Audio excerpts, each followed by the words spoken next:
Okay hello students, ये topic start कर रहे हैं हम। Oscillation of bar magnet in external magnetic field. क्या होगा कि अगर हम किसी बार मैग्नेट को फ्रीली सस्पेंड कर दें, एक थ्रेड की हेल्प से हमने बार मैग्नेट को फ्रीली सस्पेंड कर दिया, ये नॉर्थ पोल मान लेते हैं, ये साउथ पोल मान लेते हैं, ठीक है, और ये पॉइंट ऑफ सस्पेंसन है, और यहाँ पर एक मैग्नेटिक फील्ड को स्विच्ड ऑन कर दे रहे हैं। मैग्नेटिक फील्ड को हम यहाँ पर क्या कर दे रहे हैं, स्विच्ड ऑन कर दे रहे हैं, और मैग्नेटिक फील्ड हमारी यूनिफॉर्म है। क्या होगा अभी, क्या होगा अभी, इसमें फोर्स लगेगा या नहीं लगेगा, टॉर्क आएगा कि नहीं आएगा, चलिए देखते हैं। यहाँ पे इसका जो मैग्नेटिक मूवमेंट जो होगा कैपिटल एम, वो आपका साउथ टू नॉर्थ होता है, नेगेटिव टू पॉजिटिव पोल होता है। मैग्नेटिक मूवमेंट को हम लोग डिफाइन कर चुके हैं, capital M into pole strength into L vector. L vector बोले तो length of the bar magnet, ठीक है। ये मैग्नेटिक डायपोल मूवमेंट है, ओके। किसी भी मैग्नेटिक सब्सटेंस का डायपोल मूवमेंट डिफाइन होता है उसका पोल स्ट्रेंथ मल्टीप्लाइड बाय उसकी लेंथ, ओके। अब यहाँ पर अगर हम इसको अभी तो अगर ये देखा जाए तो एम वेक्टर और बी वेक्टर एक ही डायरेक्शन में, मैंने टॉर्क बताया था आपको करंट लूप का, एम क्रॉस बी बताया था। तो इनिशियल सिचुएशन में अभी थीटा आपका 0 है, तो टॉर्क की वैल्यू क्या हो जाएगी, 0। फोर्स इसमें ऑल द टाइम 0 रहेगा। एक रूल होता है कि जब भी यूनिफॉर्म मैग्नेटिक फील्ड हो और कोई भी बार मैग्नेट रखा हो तो नेट फोर्स हमेशा 0 रहेगा। क्यों रहेगा कि इस वाले पॉजिटिव पोल पर जो फोर्स लगेगा वो एम बी इस साइड लगेगा। एम बोले तो स्मॉल एम, बोले तो pole strength, F is equal to Q ही होता है ना, तो like that F is equal to, और इसमें जो फोर्स लगेगा नेगेटिव पोल में कहाँ लगेगा, फील्ड के अपोजिट। ये कितना हो, small M into B, field आपकी इधर है तो नेगेटिव पोल में फोर्स अपोजिट टू फील्ड लगता है, पॉजिटिव पोल में अलॉन्ग द फील्ड फोर्स लगता है, मैग्नेटिक फोर्स, और ये इक्वल अपोजिट रहेगा ऑल द टाइम, तो बैलेंस रहेगा। यानी नेट जो फोर्स रहेगा ऑन बार मैग्नेट वो ऑलवेज 0 रहेगा अगर फील्ड कांस्टेंट है। फील्ड क्या है, कांस्टेंट है। लेकिन टॉर्क इस सिचुएशन में 0 रहेगा जब एंगल 0 होगा या पाई होगा, और ये स्टेबल पोजीशन कही जाएगी। क्या कही जाएगी, अगर मैं इसको थीटा एंगल से इसी प्लेन में, थीटा एंगल से मतलब हॉरिजॉन्टल प्लेन में थीटा एंगल से ऐसे इसको ट्विस्ट कर देता हूँ, रोटेट करा देता हूँ, तो एक इसमें टॉर्क आ जाएगा, कपल ऑफ फोर्स आ जाएगा। क्या आ जाएगा, टॉर्क आएगा। टॉर्क क्यों आएगा, जैसे मान लो सपोज ये मैग्नेटिक फील्ड है और मैंने इसको थीटा एंगल से ट्विस्ट कर दिया, तो ये मैग्नेटिक मूवमेंट का डायरेक्शन ये हो जाएगा, तो इसमें जो फोर्स आएगा वो एम बी इधर आएगा, इसमें मैग्नेटिक फोर्स एम बी इधर आएगा।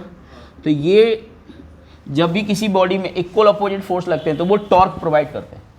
कपल ऑफ फोर्स आ गए, क्या आ गए, मतलब फोर्स का युग्म आ गया, युग्म मतलब उसका पेयर आ गया, तो ये सेम डायरेक्शन में टॉर्क देंगे। यानी ये भी इसको क्लॉकवाइज घुमाएगा और ये भी इसको क्लॉकवाइज घुमाएगा, और इसकी परपेंडिकुलर डिस्टेंस क्या बनेगी, ये आर परपेंडिकुलर बनेगी, इसकी परपेंडिकुलर डिस्टेंस क्या बनेगी, आर परपेंडिकुलर बनेगी।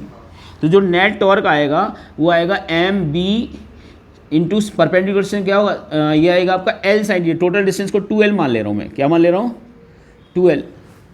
तो ये कितना हो जाएगा, ये वाली डिस्टेंस कितनी आएगी परपेंडिकुलर, एल साइन थीटा, और दोनों का टॉर्क सेम सेंस में तो डबल कर देंगे, तो ये आ जाएगा अब ये twice M L into B sine theta. अब ट्वाइस एम एल क्या बन गया, कैपिटल एम। अगर मैंने ट्वाइस एल को टोटल लेंथ मान लिया तो ये बन जाएगा आपका एम बी साइन थीटा। क्या बन गया, तो जो टॉर्क का जो एक्सप्रेशन आ गया इसको वेक्टर फॉर्म में लिख सकते हैं, तो एम क्रॉस बी भी लिख सकते हैं डायरेक्ट इसको, जहाँ पे थीटा के M vector and B vector के बीच में एंगल। यहाँ पे मैंने लेंथ एल कहा था तो यहाँ एल लिख दिया, अगर वहाँ लेंथ ट्वाइस एल लिया तो ट्वाइस एल लिख दिया। तो ये मैग्नेटिक टॉर्क आ गया किसी बार मैग्नेट में। अब ये ऑसिलेट कैसे करता है, चलिए उसको देखते हैं। अब जैसे आपने इसको थीटा एंगल से रोटेट कराया और छोड़ा, तो इसमें रीस्टोरिंग टॉर्क आएगा। क्या आएगा, रीस्टोरिंग टॉर्क बोले तो उसको अपनी उसी पोजीशन की ओर लाने की कोशिश करेगा, मीन पोजीशन यानी स्टेबल इक्विलिब्रियम की तरफ लाने की कोशिश करेगा।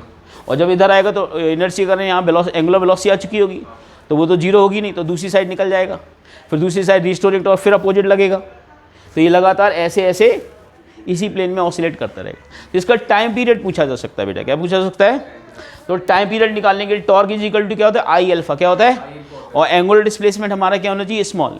एंगुलर डिस्प्लेसमेंट क्या होना चाहिए, स्मॉल। तो अगर हमें रिस्टोरिंग टॉर्क की बात करो तो मैं माइनस लिख दूंगा इसको, और यहाँ लिख दूंगा एम बी इंटू थीटा, क्योंकि साइन थीटा थीटा हो जाएगा स्मॉल एंगल के लिए। आर यू गेटिंग माई, और torque is equal to mechanics में क्या होता है, आई अल्फा। आई अल्फा को लिख सकते हो d2 theta upon dt square is equal to minus K M B into theta. यहाँ से जो आपका d2 theta upon D T square जो आएगा वो आ जाएगा minus K M B by I. Are you getting my point? I बोले तो मूवमेंट ऑफ इनर्शिया। तो ये एंगुलर एसएचएम की कंडीशन आ गई। क्या आ गई है? एंगुलर एसएचएम कंडीशन क्या होती है? जो एंगुलर डिस्प्लेसमेंट, एंगुलर एक्सेलरेशन होता है वो प्रोपोर्शनल टू माइनस थीटा होता है एंगुलर डिस्प्लेसमेंट के, और जो प्रोपोर्शनलिटी कांस्टेंट होता है वो ओमेगा स्क्वायर होता है। तो यहाँ पे ओमेगा स्क्वायर क्या होगा? M B by I. तो यहाँ से कांस्टेंट ऑफ प्रोपोर्शनलिटी जो बन जाएगा under root of M B by I आएगा। तो एंगुलर फ्रीक्वेंसी बोलेंगे इसको क्या बोलेंगे? और एंगुलर फ्रीक्वेंसी अगर लीनियर फ्रीक्वेंसी निकालें तो इसको 2 पाई एफ लिख सकते हैं under root of M B by I. तो यहाँ से हम लीनियर फ्रीक्वेंसी निकाल सकते हैं 1/2 pi under root of M B by I. ये फॉर्मूला ध्यान रखना, डायरेक्ट क्वेश्चन आएगा जेई मेंस में इस फॉर्मूले पे बेस्ड। टाइम पीरियड का रिजल्ट देखना तो t equal to 2 pi by omega. तो टाइम पीरियड का रिजल्ट हो जाएगा 2 पाई बाई, ये हो जाएगा आई अपॉन एम बी। ये टाइम पीरियड का रिजल्ट याद रखना। कैसे आया टाइम पीरियड का result? Everything I have explain to you, so please note it. Okay, तो ये था oscillation of bar magnet in external field. ठीक है।